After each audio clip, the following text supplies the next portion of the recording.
तो आकाश का रंग नीला दिखाई क्यों देता है, इसका उत्तर क्या होगा? तो इसका सबसे बड़ा कारण है पृथ्वी के ऊपर वायुमंडल का होना। आकाश का रंग हम पृथ्वी से देखते हैं तो नीला दिखाई देता है, अगर हम चंद्रमा पर खड़े होकर देखेंगे तो काला दिखाई देगा, क्योंकि चंद्रमा पर वायुमंडल उपस्थित ही नहीं है। तो वायुमंडल का काम क्या होता है? वायुमंडल में बहुत सारे कण होंगे, उन कणों से प्रकाश का प्रकीर्णन होता है। चांद पे चले गए तो चांद के पास वायुमंडल नहीं है, हवा नहीं है उसके चारों तरफ, तो प्रकाश का प्रकीर्णन नहीं हो पाता है। इसलिए चांद पे जब खड़े होकर हम प्रकाश जब भी आसमान को देखेंगे तो काला रंग दिखाई देगा।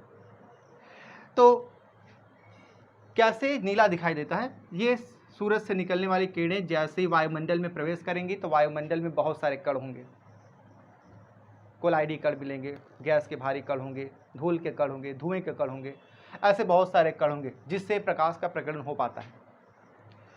तो जैसे ये प्रकाश गया, यहाँ पर कोई कण है, इस कण से प्रकाश का प्रकीर्णन हो गया, फैल गया प्रकाश चारों तरफ। प्रकाश यहाँ पर आया, यहाँ पर कोई कण था, उससे प्रकाश का फैलाव हो गया, प्रकीर्णन हो गया। कोई कण इधर है, इससे प्रकाश का फैलाव हो गया, प्रकीर्णन हो गया। तो इस तरह से सभी कणों से प्रकाश का प्रकीर्णन वायुमंडल में होना शुरू हो जाता है। ऐसे चारों तरफ वायुमंडल में प्रकाश का प्रकीर्णन हो रहा है, बहुत सारे कण अवेलेबल हैं, उपस्थित होंगे, कणों की संख्या तो बहुत है। तो ऐसे सभी कणों से जो भी प्रकाश को पकड़ेगा, एब्जॉर्ब करेगा, फिर निकालेगा, यानी प्रकीर्णन करता है। तो प्रकाश का प्रकीर्णन वायुमंडल के कारण होगा। अब वायुमंडल के कारण प्रकाश का प्रकीर्णन तो हुआ, ये तो देख लिया गया, लेकिन अब प्रकीर्णन किसका अधिक होगा ये हम जानते हैं कि सन से निकलने वाला जो किरण है, सूरज से निकलने वाली जो किरणें हैं, उसमें सातों रंग उपस्थित होता है, बैगनी से लेकर पहले लाल रंग तक उपस्थित हैं। ठीक है, तो लाल रंग का भी प्रकीर्णन होता है और बैगनी का भी प्रकीर्णन होता है, सभी रंगों का प्रकीर्णन होता है, लेकिन सबसे कम प्रकीर्णन होता है तो लाल रंगों का, लाल का हुआ, नारंगी का हुआ, इनका प्रकीर्णन बहुत ही कम होता है। लेकिन उसकी तुलना में जो बैगनी रंग है उसका प्रकीर्णन बहुत ज़्यादा होता है। अगर हम लाल और बैगनी की तुलना करें तो लाल की तुलना में बैगनी रंग का प्रकीर्णन 16 गुना अधिक होता है। अगर लाल रंग 2 भाग में बटेगा तो वो 32 भागों में बटेगा, 32 गुना बढ़ेगा, फैलेगा। तो लाल रंग की अपेक्षा बैगनी रंग का जो प्रकीर्णन होता है 16 गुना अधिक होता है। इससे होता क्या है कि वायुमंडल में बैगनी रंग का प्रकाश चूँकि 16 गुना ज़्यादा है लाल रंगों से, तो एक में 16 बहुत भारी होगा, तो एक गुना फैला और एक दूसरा रंग जो था बैगनी वाला रंग वो 16 गुना फैल चुका है। तो इस तरह से जो बैगनी रंग फैल गया चारों तरफ, बैगनी फैलेगा, उससे थोड़ा कम वाला जो है नीला है, आसमानी, ये भी फैलेंगे। ठीक है, केवल बैगनी रंग ही नहीं, बैगनी का सर्वाधिक होता है, उससे थोड़ा सा कम नीले का होगा और उससे आसमानी का भी होगा। ऐसे इन सभी जो नीले वाले ग्रुप में आते हैं, जो नीले कलर के ग्रुप में आएंगे वो कलर हमारा बैगनी भी हो सकता है, नीला भी हो सकता है और आसमानी भी हो सकता है।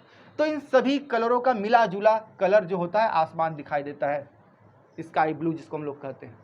ठीक है, तो आसमान का रंग नीला दिखाई देने का कारण वायुमंडल में उपस्थित गैस के जो कण हैं, भारी कण हैं, कोलाइडी कण हैं, उनसे प्रकाश का प्रकीर्णन होता है।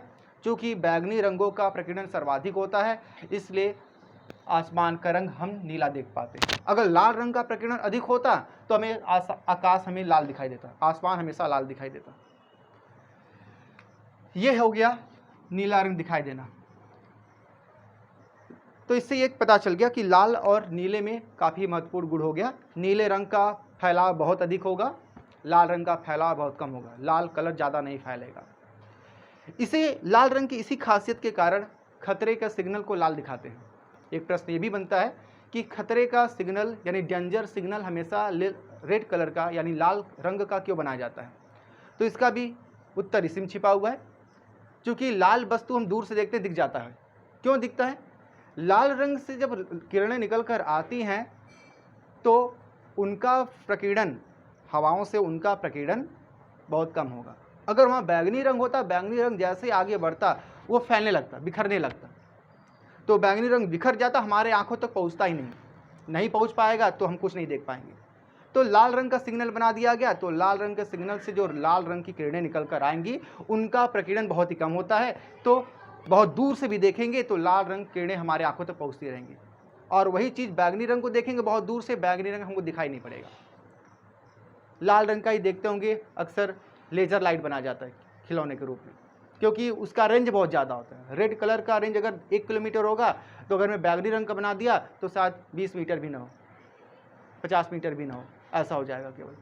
तो 1 किलोमीटर तक का रेंज हो सकता है लाल रंगों के लिए, क्योंकि उसका बिखराव बहुत कम होता है, उसका प्रकीर्णन बहुत कम होता है। इसलिए खतरे का सिग्नल हमेशा लाल रंग का बना जाता है, जिससे कि दूर से भी कोई व्यक्ति उस लाल रंग को देख सके, क्योंकि लाल रंग से निकलने वाले कीड़े माध्यम से प्रकीर्णित नहीं हो पाती है, पूर्णतः प्रकीर्णित नहीं होती। प्रकीर्णन तो होगा लेकिन बहुत ही कम होता है। तो अक्सर कुछ किरणें तो हमारे आंखों तक पहुंच पाती है दूर से भी देखने पर, और हम उस वस्तु को देख पाते हैं।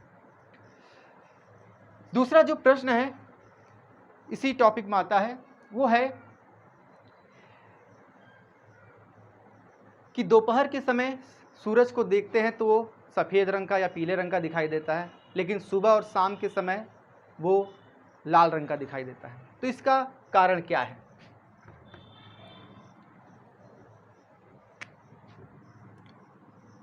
इसका कारण भी प्रकीर्णन है। दोपहर का मतलब जैसे अगर हम यहाँ पर खड़े हैं तो हमारे लिए दोपहर इधर होगा, जब सन बिल्कुल ऊपर हो, सूरज बिल्कुल ऊपर होगा तो दोपहर का वक्त होगा। सूरज जब इधर होगा तो ये सुबह का वक्त हो जाएगा, उधर चला गया होगा तो शाम का वक्त हो जाएगा। तो सुबह, शाम और दोपहर में क्या अंतर है? दोपहर के समय ये सूरज से निकलने वाली किरणें माध्यम में से होते हुए, यानी वायुमंडल से होते हुए हमारे आंखों तक पहुंच गई, और वायुमंडल में कितना दूरी तय किया? ये दूरी तय किया। और सुबह के समय जब पहुंचेगी तो दूरी बढ़ जाएगा। तो यहाँ पर ये दूरी दोपहर के समय तय करती है, यानी प्रकाश से हमारे आंखों तक पहुँचने में इतनी दूरी तय की वायुमंडल में, जबकि सुबह या शाम के वक्त एक लंबा दूरी तय करता है। अब लंबा दूरी तय करना और छोटी दूरी तय करने में क्या हुआ? वही कारण जो हमने लेज़र लाइट के लिए बता दिया कि अगर लाल रंग को बहुत दूर से देखेंगे और वो चलते हुए आएगी, जितने दूर से देखेंगे प्रकाश फैलने लगेगा। अगर कभी प्रकाश नहीं फैलता तो कहीं से भी खड़े रहते हैं, 50 किलोमीटर कोई बत्ती अगर जल रही है तो देख सकते थे, लेकिन ऐसा नहीं हो पाता है, प्रकाश फैल जाता है चारों तरफ। तो हुआ क्या, जब यहाँ से सातों रंग निकल कर आए, सातों रंग जब निकल के आते हैं तो माध्यम से यानी वायुमंडल से बैगनी रंग का प्रकीर्णन होने लगता है, ज़्यादा होता है। लाल रंग का भी होता है लेकिन बहुत कम होता है, जाना गया उसके बारे में। तो इस माध्यम में जैसे दोपहर के वक्त देखते हैं तो माध्यम में बहुत ही कम दूरी तय करना पड़ता है प्रकाश को, जिससे कि बैगनी रंग का प्रकीर्णन पूर्णतया नहीं हो पाता है। बैगनी रंग का प्रकीर्णन तो होता है लेकिन पूर्णतया नहीं हो पाता है, और अंततः हमारे आँखों तक सभी रंग, सातों रंग पहुँच पाते हैं। और जब सातों रंग पहुँच पाते हैं तो इसका मतलब हमें सफ़ेद कलर दिखाई देगा। जब तक सातों रंग नहीं पहुँचेगा आँखों तक, वह वस्तु सफ़ेद नहीं दिखाई देगा। तो इस समय दोपहर के वक्त बैगनी रंग का प्रकीर्णन हो रहा है लेकिन पूर्णतया नहीं हो पाता है, क्योंकि माध्यम में कम दूरी तय करना पड़ता है। जितना ज़्यादा दूर तय करेगा उतने ज़्यादा लोग मिलेंगे, उतने ज़्यादा कण मिलेगा, जिससे कि बिखरेगा ज़्यादा। यहाँ पर बिखर गया, यहाँ पर बिखर गया, यहाँ पर बिखर गया, लेकिन पूर्णतया नहीं बिखर पाता है, और अंततः सातों रंग हमारे आँखों तक पहुँचेगा। दोपहर के वक्त सूरज का रंग जो है वो सफ़ेद या येलो हल्का दिखाई देगा। सुबह और शाम के वक्त में क्या होगा? सुबह या शाम के वक्त प्रकाश की किरणें वायुमंडल में दोपहर की अपेक्षा बहुत अधिक दूरी तय करती है। इतनी दूरी तय किया, दोपहर की अपेक्षा सुबह और शाम के वक्त प्रकाश की किरणें लंबी दूरी तय करती हैं, और जब लंबी दूरी तय करके आती हैं तो माध्यम में बहुत सारे कण मिलेंगे, रास्ते में बहुत सारे कण मिलेंगे, और उन कणों से प्रकीर्णन शुरू हो जाएगा।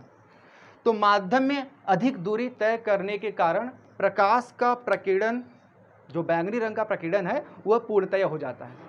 यहाँ पर कुछ मात्रा में बैगनी रंग समाप्त हो गया, लेकिन बहुत कुछ पहुँच भी गया। बैगनी रंग पहुँचा भी, समाप्त भी हुआ, लेकिन इस अवस्था में क्या हुआ? सुबह के वक्त या शाम के वक्त बैगनी रंग का प्रकीर्णन पूर्णतया हो गया, यानी पूरा का पूरा बैगनी रंग बिखर गया।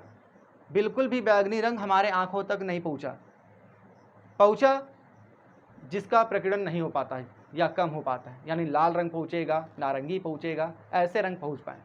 तो लाल या नारंगी रंग के पहुँचने के कारण सुबह और शाम के वक्त सूरज का जो रंग है वो हम लाल रंग का देख पाते हैं। तो इसका कारण यही है कि दोपहर के समय लंबी दूरी प्रकाश को नहीं तय करना पड़ता है और दोपहर के वक्त लंबी दूरी न तय कर पाने के कारण प्रकाश में बैगनी रंगों का प्रकीर्णन पूर्णतया नहीं हो पाता है। अंततः हमारे आंखों तक सातों रंग पहुँचते हैं तो सफ़ेद रंग या पीले रंग का सूर्य दिखाई देता है।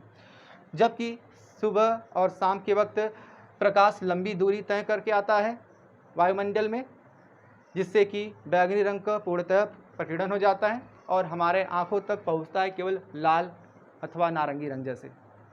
तो लाल और नारंगी रंग के पहुंचने के कारण हमें वह सूरज लाल रंग का दिखाई देने लगता है। यह प्रकाश का प्रकीर्णन। ये टॉपिक पूर्णतः कंप्लीट हुआ।